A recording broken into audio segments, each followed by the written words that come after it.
Hi everyone, this is Dr. Shilpa Menon.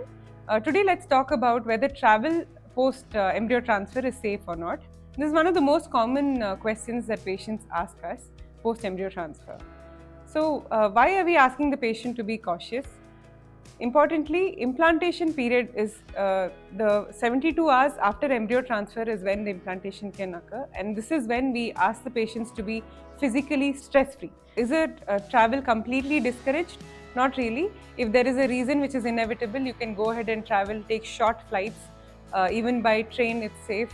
Road travel is also safe as long as the patient is going to take care of the following things.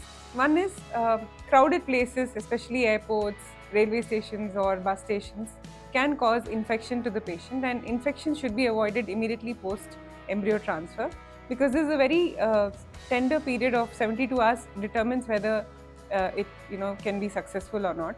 Secondly, medicines, whether your post embryo transfer medicines will be available at the place where you're traveling to is a matter of concern.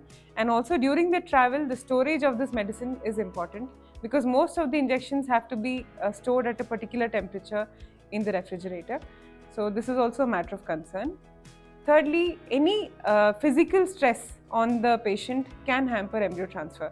It's not only about the embryo quality or the lining, but any stress to the patient can impact the success of embryo transfer.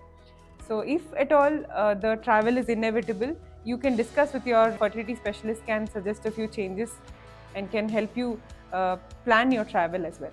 Post embryo transfer, is travel completely contraindicated? Not really. A short journey, even by flight, maybe say 3 to 4 hours, can be recommended just to avoid long distance travels which are going to be strenuous for the patient.